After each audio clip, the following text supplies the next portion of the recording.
So I want to talk today a little bit about scientific writing, I've called this "How to Write a Better Thesis Faster: Learning the Craft of Writing." And you know, I put that subtitle on because I gave a presentation like this another time here at UNB, just called "How to Write a Better Thesis Faster," and I had to admit that that was, kind of a bit of a bait and switch because in 40 minutes I can't teach you how to write a really good thesis fast. But what I can do, I think, what I want to talk about today is think about how we learn the craft of writing. And so, why is it me who's giving this webinar? Well, first of all, because this whole series is my idea, so I figured I had to go first. But also because, as many of you know, I've written this book, The Scientist's Guide to Writing. It's been out for, what, 4 years now, I guess. And the book talks about writing in a number of different ways. First of all, writing as a noun, the product that we are producing when we write. So it talks about the cultural roots and the history of scientific writing as a form. It talks about the function of the paper you're writing in the hands of its readers, but it also talks quite a lot about writing as a verb, the act of writing. So that the psychology of one's own behavior during writing, the kinds of steps that we take to write effectively and productively. And people who know I've written a book on writing often make an interesting mistake. They seem to think that I must be a really good writer because I wrote this book on writing. Well, I'm not actually. I'm just like you. I find writing hard, but over my career, I've figured out ways to write better and faster than I used to, at least. So that's what we're going to talk about tonight. So writing is a huge part of our careers. When you chose a career in ecology or evolution, I bet you did that because you liked, I don't know, tracking wolves through the woods in the snow, or netting butterflies, or something like that. But you've probably already figured out that you'll spend more time writing than you will doing the fun stuff like chasing the wolves through the woods. In fact, the volume of writing needed to maintain a typical career in science is really impressively large. This is a back of the envelope calculation for what might be sort of a typical year for me, and it's a bit sort of averaged over career. So I write journal papers, or increasingly now chapters of books. I write grant proposals. I write peer reviews of other folks' papers. I write technical reports, things like reports after finishing up grants, things like that. I write administrative documents. Once when I was chair, I wrote way too many of those. I write blog posts. Anyway, I sort of wrote this list out and I added it up, and it comes to about 164,000 words in a typical year. That's almost 600 double-spaced pages, or it's about equal to one Harry Potter and the Half-Blood Prince, which is not a small book. And of course, I can't write full-time, right? I'm doing this while I'm also teaching and doing administration and doing service, and I need to spend time actually also doing the science that I write about. So this isn't even my whole thing. And the point of this is not to scare you or depress you. If I wanted to do that, I'd talk to you about academic service. This is more the point is just to demonstrate that a career in science does require the substantial and sustained pace of writing. And it's true even if your career leads you to a mix of writing activities that are very different from mine. So for example, if you end up working for industry, you might write many fewer journal papers, but far more technical reports, or many ways that your blend could be different from mine, but it'll still involve, almost no matter what career you're in, lots of writing. And that writing matters. It matters to our careers, right? Because we are hired and tenured and so on the basis of our CVs, which are the papers we've written. It matters to our collaborators because we all do science together, and that means that you depend on my writing and I depend on yours. Our writing, of course, matters to our field of ecology and evolution. That's how we move science ahead. The work you've done doesn't really count for much until it's published so other folks can read about it. And of course, it matters to society because what we're doing is important. And if society is going to do things, is going to, find the answer to climate change and so on, it has to rely on the science we produce, and that science has to be written for that to happen. So what we're doing is important, and it's also hard. At least it's hard for almost all of us. There are exceptions. On the left, Alexandre Dumas wrote 277 books in his career. He wrote one of them, Le Chevalier de Maison Rouge, he wrote in 3 days. It was a bet. He won the bet. The romance novelist Barbara Cartland in the middle wrote 722 books. Depending how you feel about romance as a genre, you could argue she wrote one book 722 times. But actually, I've read one of them, and it's not that bad. George R. R. Martin on the right has not written that many books, but boy, they're sure long. Writers like these produce thousands of words of publication-ready text every day, and that's a rate that's possible only through some kind of weird genius that makes writing come naturally. There are some scientific writers that have that genius too. My PhD advisor seemed to me like Dumas. If he was going to write a paper, he'd walk around for a week or so with his head kind of tilted thoughtfully to the side. And then he'd sit down at the keyboard and you open a little valve in each wrist, and a nearly publication-ready draft would just kind of drain out into the computer. It was weird. At the time, like many new writers, I didn't see that it was weird. I thought it was normal. I expected writing to be like that for me too. I quickly learned otherwise. When I write, I stop and I start, and I write something, I delete it, I undelete it, I delete it again. Sometimes I'll spend hours on something and then throw it away and start over. And for a long time, I thought those struggles made me unusual, but they don't. Most writers are like me, and I bet like you, not like Dumas or Cartland. Most writers struggle. I didn't realize that as a young, early career scientist, because I'd been seeing other writers writing product, not their writing process. I hadn't seen other writers struggling to write. And that's really precisely because their struggles were painful enough to succeed. They led to finished writing that was clear and smooth and easy to understand. I didn't see how the sausage got made. The iconic example of writers like me is the 19th century French novelist Gustave Flaubert. Flaubert agonized over writing and over revision. He wrote once of spending 3 days making 5 small corrections to a manuscript. He wrote of writing being torture for him, and yet he wrote novels that are still famous today. And my realization that scientific writers are like Flaubert, rather than natural geniuses, that was transformative for me. It led me to think of hard work at the craft of writing as a normal part of my job, not some horrible penalty I was paying for being an unusually bad writer. And in turn, that made it seem okay for me to spend the time it took, it was lots of time, to write and revise and polish, but also the time it took me to learn to write better and faster. So let's assume that you realize that writing is hard and you'd like it to get better. You'd like to get better at it and faster at it. So where can you look for help? And that's really why I think we're here today. So I'm going to give you some suggestions about resources and people and practices that can help you write better and faster. I'm going to start with books. So of course, everyone should own my book, right? I mean, I have to say that. My publisher would be very mad if I didn't. But I'll show you 7 other books that I really like, books that I use all the time. Do I expect every grad student to buy 8 writing books? Of course not, absolutely not. But it'd be brilliant if every PI were to buy this set or some of it for the lab. So tell your advisors I said this. They've got grants, they can buy a few books. So here are a start. On the left, this is the Little Brown Handbook. It's not Little or Brown, it's published by the publisher Little, Brown. It's a reference book, it's boring. It's the book you consult when you need to know how to use a semicolon or how to use the subjunctive. By the way, there's lots of editions out there, and new editions are expensive, but old editions are just fine. The content you need doesn't change much. And it's good to have one resource reference work like that you can consult.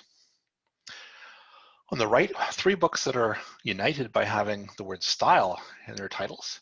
Helen Sword's book, Stylish Academic Writing. This is a book that guides writers towards academic writing that's more vivid, more passionate, more elegant than the really boring, turgid, tedious stuff you often see in the literature. It's a short book, an engaging book. If we all read it, our literature would be a lot less tedious. The book by Williams in the middle, it's called Style, Lessons in Clarity and Grace. It's a classic. Like Sword's book, it's about constructing elegant prose. It's not about scientific writing in particular. It's not even about academic writing in particular. It's about writing in general. But even though scientific writing is for sure a distinct writing form, we have our own conventions. Nonetheless, lessons about good writing generalize more than you might think. And at the bottom right, we have The Sense of Style by Steven Pinker, a psychologist who's explaining how to construct a prose that takes advantage of the way that readers think. And whatever you might think about Pinker as a person, the book has some really valuable advice, and it's entertaining to boot.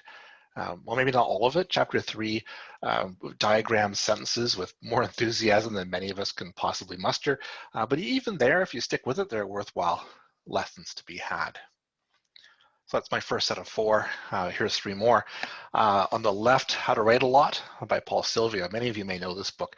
It's a short book. It's not really about what you're writing. It's about making sure you actually write it. So it's full of behavioral tips, and they're solid gold. That's really important. Maybe you know how to write beautiful, clear, stylish sentences, but if you don't ever actually sit down at the computer, you'll never make them into a paper, and that's what Sylvia is all about. In the middle is Josh Schimmel's book called Writing Science, How to Write Papers That Get Published and Proposals That Get Funded. I really shouldn't promote this book because, of course, it's probably the most direct competitor to my own book, but look, it's really good. Josh's book is especially strong on narrative, how to make your paper tell a compelling and clear story, and that's really important. So read Josh's book, it's good, just read mine first. And finally, on the right is Stephen King's book called On Writing, a memoir of the craft. You might not think a horror novelist would have much to say to a writer of scientific papers, but I would argue you'd be wrong. You don't have to pay much attention to the details of Stephen King's life if you'd rather not, but his message about taking writing seriously is really critical. And it's amazing how many writing tips generalize from horror fiction to scientific papers. So that's sort of the first resource I wanted to talk about was books. There are lots more, but these are some that I really like. And by the way, I should have mentioned already, I'm sorry. I hope you weren't furiously trying to write down titles or anything, because what I did is yesterday I posted a blog post with the titles and little capsule summaries of these books on my blog, Scientist Sees Squirrel. So you can easily find that. Just Google Scientist Sees Squirrel, and it's the most recent post, so you'll be able to find that list of books again. All right, what next? Well, thinking about your own behavior. If you want to write more or better or faster than you do now, you need to change your writing behavior. And that sounds really judgy, right? But it's not meant to be. It's just that anything you want to do differently starts with the way you're doing it. And all of us have ways in which we impede our own progress. And here are some of the things I've struggled with myself over my own writing career. Part of my own progress in writing better and faster has been recognizing what my own personal challenges are and then figuring out how to overcome each one of them. So I'm a bad procrastinator. I get distracted really easily, hence the name of my blog, actually, Scientist Sees Squirrel. I, early in my career at least, was a little bit perfectionist about writing and interruptions. The older you get, the more people interrupt you in a day, and being able to get over that and get back to a writing task can be difficult. I won't talk about all of these, but I will talk about my worst problem. That's distraction. That's number 2. I'll use it sort of as an example. One thing is for sure, if you want to change your writing behavior, you need to know what that behavior is. So this is something you can actually try that might shock you the way it shocked me. It's what I call a 6-minute writing log. So what I did here is I basically set a timer and had it go off every 6 minutes for a couple hours. And every time it went off, I just wrote down what I was doing at that instant. And as you can see, some of the time I was actually writing, but not a lot of the time. an awful lot of time I was doing something else, something I didn't mean to be doing, something I probably shouldn't have been doing, something I didn't even really know I was doing, but it wasn't writing. Um, uh, this brought home to me that, for me at least, distraction from what I'm supposed to be doing is a really big issue in writing. You can do this too. You might not find that distraction is your problem. You might find something else. But if you're like me, you might be a little bit surprised and possibly a bit embarrassed by what happens when you try a writing log like this. Well, this sort of diagnoses a problem. What do I do about it? Well, there's a number of techniques, and I talk about some of them in my writing book. I'll just mention one that I've been using recently when I sort of really need to, and that's what people call a Pomodoro. You just basically set a timer. Most of you will know this. Set a timer for 25 minutes. You don't do anything else until that timer goes off. You force yourself, I'm going to write and do nothing else until the timer goes. The timer goes, you have a 5-minute break, and you repeat that cycle. I don't know why, but this works for me pretty darn well. And so when I'm having distraction trouble, this is now what I do. There are other solutions. I mentioned some in my book. There are other problems. We're all different. You may have different issues around your writing. The point here is that I sort of interrogated my own behavior as a writer. I diagnosed something I wanted to change, and I figured out a way to do that. It's a very deliberate, very self-aware approach. That's really embarrassing because, of course, the thing you're being aware about is the way you're not writing the way you should, but it can work. Another common behavioral issue is perfectionism. This is something I had a problem with very early in my career, and I got over it. This is the problem of people who won't write the next sentence until the last one is perfect. They keep revising and revising and revising and never going on. They think that there's one perfect way to write the sentence, and they haven't found it yet, and they can't continue till they do. This is a horrible problem. And like I say, I fought with it early on when I sort of naively thought that when I wrote a paper, I would start with the first line of the abstract, and I would write until I got to the end of the discussion, and then there it would be. I'd be ready to submit it. That was stupid, right? It didn't take me long to figure out that it was stupid. And now I'm a huge fan of what some people call shitty first drafts. Other people call this strategy barf and buff, and that is very simple. Write something, write anything. It doesn't matter how bad it is. If it's crap, as long as you get a draft and it's crappy, that's fine. I know how to fix crap.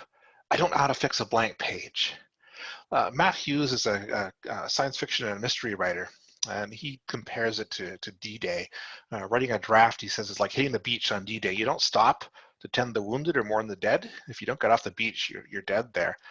The point of the first draft is not to get it right, but to get it written. That's worth a lot. Okay, that's sort of looking at your own behaviors. A lot more to that, and there's several chapters in my book that go into this in much more detail. But there are other places you can look for help with writing too, right? So here's a really obvious one. Everyone expects that they're going to write a draft. They're going to give it to their advisor for critique or for edit. And of course, many of you have advisors who are great writers and very helpful. But there are a couple of ways you can make this strategy work better than it sometimes does. I'll just mention a couple. So first of all, when you're going to hand a draft to an advisor, really to anybody, committee member, somebody else, first of all, give them a decent draft, right? And then ask them focused questions about it. So you might say, hey, listen, I know the intro isn't very good yet. Please just ignore that. But I'm concerned about the flow of ideas in the discussion. So you're sort of going to focus what it is you really want comments on. Give them some time to get their draft back to you. A couple of weeks is reasonable while you do something else. So, do more than just hand them a piece of writing or email them a piece of writing and say, okay, give me comments. Right? Let's think about focusing. What do you most need to know about what you've written?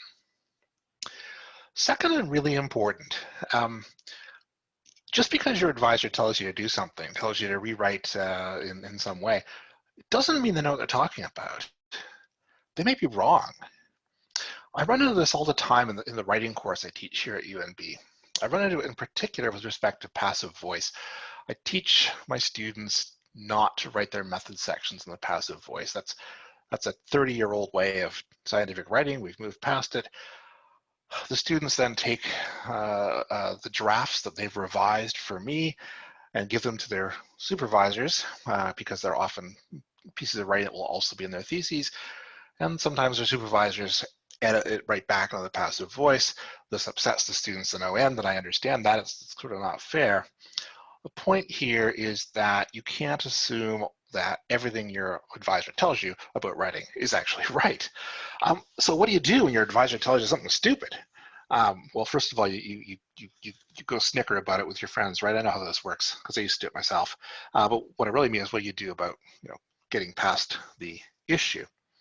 Well, what you don't do is you don't just ignore the suggestion, because if you're going to send your advisor the next draft and you haven't made any change, or you haven't said anything about this recommendation you haven't taken, well, nothing pisses off an advisor like having to make the same edits over and over and over again. But you also shouldn't just immediately cave and give in either. Most likely your advisor understands that writing together is a conversation. So talk to them. Say, okay, I did thing X, and you suggested thing Y instead. But listen, here's why I think thing X is better. Can you defend your choice of Y instead? And if you can get that conversation going back and forth, you can actually maybe both learn something, and you may find that there are reasons for each of your decisions, and you can figure out which is the way to go. Ultimately, of course, it's your writing, not theirs. If it's your paper, your thesis, most advisors will understand that. Most of them, in fact, will be very happy if you bring a good argument to them, or a good argument against them even. But yes, sometimes your advisor is old and crotchety and sticks to their guns. It might be their greater experience talking. It might just be that they're old and crotchety. Sometimes you have to make a judgment call about when it's worth compromising. Well, the thing is, that's going to be true for the rest of your career too, with all the other co-authors you ever write with. So it's a model of conversation, discussion, and negotiation over writing that you might as well sort of start to engage in now, because it's never going to stop. Okay, that's the idea of getting some help from advisors. Also, of course, each other. You can get a lot of help from your peers. There's a lot of ways to do that. You can make a pact, for example, with a friend in the same lab or a lab down the hall that you'll read each other's first drafts. You can start a book club and read one of the books I recommended earlier together. In fact, that's a really good idea. Particularly a good idea seems to be reading one of these books together as a lab. And I say that because I've joined in recently with several labs who have read my book as a series of lab meetings, maybe over a semester or even two. And I've seen some really good discussions coming out of that. And I know the same is true for Schimmel's books. I've talked to Josh about that. I just don't get invited to those lab meetings, right? But he's told me about labs reading his book as a lab meeting series as well, and discussing it can be very productive. So I think you should suggest that to your advisor today. Okay, maybe tomorrow. Another way to get help from your peers is more behavioral. You can write together. I don't mean co-author the same papers. I mean actually write at the same time in the same place. And that's the point of something called Shut Up and Write. I don't know how many folks have heard of that already. Shut Up and Write, the idea is that everyone shows up at a particular called meeting. They all chat for a few minutes and they sit down and they all write on their own projects, their own computers, but in the same place. Sounds silly, maybe, but it's a way of reinforcing each other's writing discipline. It's a lot harder to just sort of get up and go make lunch and never come back when you're writing with 6 other people in the same time and place.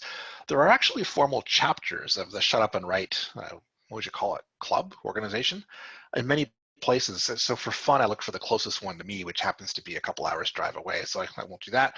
But actually, you don't really need one near you, and you don't need to crowd into a coffee shop during a pandemic either, because this works pretty well actually via Zoom. Actually, there are online Shut Up and Write sessions now, and people tell me they work pretty well. So lots of potential for help from each other.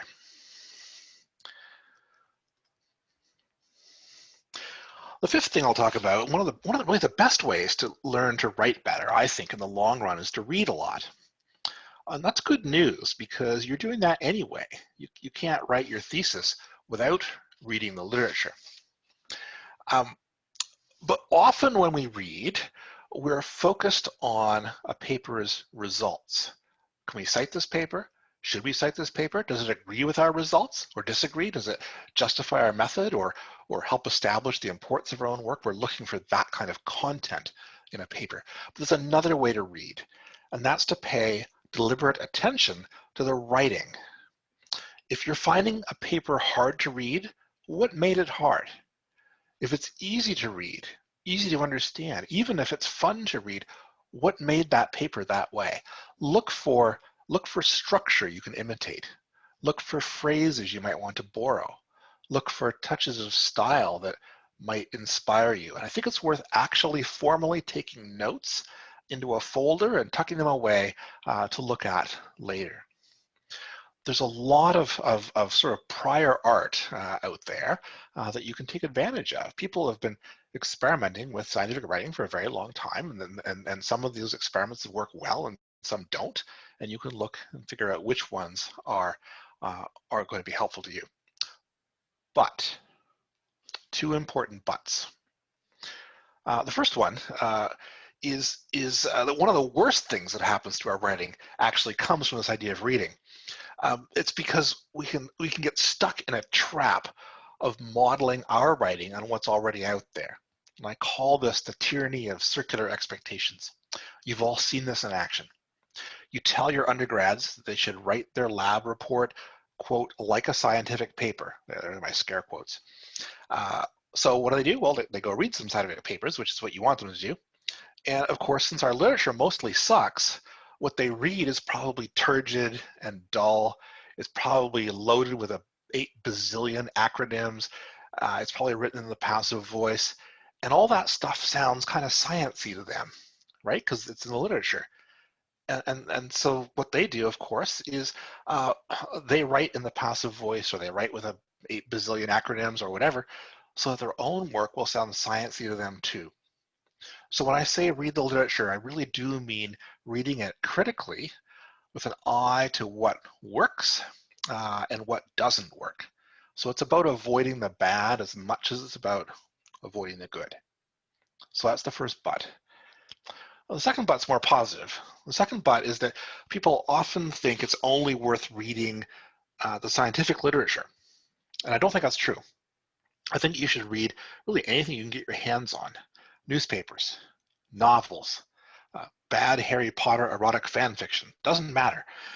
Read that stuff deliberately too, because the more tools you can stuff in your toolbox, the more you'll have that you can trot out when you're writing.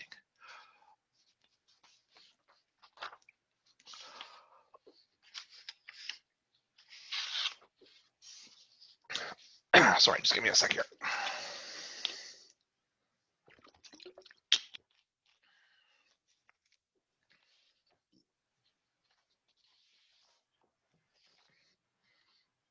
Okay. So the last thing I'll mention is just the idea of practice. And you know, I remember my mom, when I was a kid, telling me if I didn't practice, I'd never get to learn to play the piano better. Well, she was right, because I didn't like to practice and I never got good at playing the piano. But to make this sort of a little more positive, you can get better and faster at writing by practicing. And what's I think people sometimes miss is that you can get better at writing by practicing, and this is sort of the parallel to my reading point, you can get better at writing by practicing almost any kind of writing. And I threw my other recent book up on the slide here because I've discovered something interesting. And so for about, well, let's see, if I go back now close to 10 years when I first started to work on what would become the Scientist's Guide to Writing, I started reading started writing different kinds of prose. I started writing, well, actually, you know what I'm going to do? I'm going to pull the book down. I'm going to read you the first sentence of the Scientist's Guide to Writing, and it goes like this. In the European early modern period, everything was changing. The period saw the Protestant Reformation, the introduction of representative democracy, the secularization of political power, the origins of the sovereign nation state. It goes on like that. The point is that you never read those sentences in a scientific paper, and that's okay. Not long after that, I began to write my blog, Scientist Sees Squirrel. Again, not the kind of thing I would write in a scientific paper, fortunately. Very different, in fact, often sort of experimental in style. And since then, I've written this other book, Charles Darwin's Barnacle and David Bowie's Spider. Again, even more non-technical. This is a book course for the general public. Even more, it sounds pretentious, but stylistically experimental. And so I think this has actually made me a much better writer. And importantly, it's made me a better writer in my scientific papers too, I think. And it's because I've been able to develop a wider toolbox of writing techniques, and some of them I've been able to port over from my non-scientific writing into papers. I won't give you detailed examples of that now, but just as one very small example, I've realized that for no good reason at all, in scientific writing, we don't use common contractions. We don't write isn't or wasn't or don't. And I don't know why. I don't want to invest the time now. We can talk about that later on if you like, maybe in the questions. But I've realized that in fact, using some common contractions makes writing more engaging. And I've now made it a point to use a few in my scientific papers, and that came from practicing writing of other kinds. But it's not just getting new techniques, it's just about a practice. About anything you do, you get better and faster at making sentences, at stringing them together, at being clear. So I would encourage you to write other things, write emails, to write letters to your grandparents, write blog posts if that's what you like to do, write science outreach pieces for your local paper. Yes, you can't just abandon all your thesis writing to write this other stuff, but no one can write a thesis all the time. And I think it's valuable to get some practice in sort of different modes to expand that toolbox. All right, is that all there is to it? Have I now given you what you need to write better and faster for the rest of your career? Of course, that's not all there is to it. Writing is a craft. It's just like woodworking or knitting or singing. The more you do of it, the better you get. But it's a craft that we're all practicing, but none of us will ever fully master. That sounds depressing, but it really isn't. Just because you'll never be a genius, perhaps, doesn't mean you can't learn to write better, learn to write faster. You can be a more effective writer and also a more productive writer. As I think I've shown you, there are many resources to help you with writing. Many of those resources are inside you, and that's what I meant about sort of engaging with your own behavior. And it's why there's several chapters in my book about that kind of thing. And why Paul Sylvia's excellent book is also about those resources that are actually inside you as a writer. And there are many resources I haven't talked about today, of course. Again, this is a big job that's in front of us to learn to write better and faster, but it's a job that we can tackle and keep with over our careers. And I guess the last thing I'll say about that is that it's really worth thinking again about Flaubert. You may feel that writing is hard for you, and if you do, you are completely normal, and you're not alone. Nearly all of us struggle with writing. Nearly all of us have, over our careers, learned to get a little better, a little faster, and you will too. Okay. I'm going to just point you to a couple of resources if you want to know more about this kind of thing. I've mentioned my blog, Scientist Sees Squirrel. I think Albrecht put the link into the chat, but it's easy to find by Googling. Information about my book is on there. That's the red arrow over towards the right. I frequently post about scientific writing, and you can actually search that as a tag on the blog and find lots of that kind of stuff. You'll also, as I mentioned, find in today's post links to the books that I mentioned early on if you want to track those down, if you want to make your advisor buy them for the lab, which I think you should. And then the very last thing I'll do is I'll say that this is the first of our CSEE member webinars.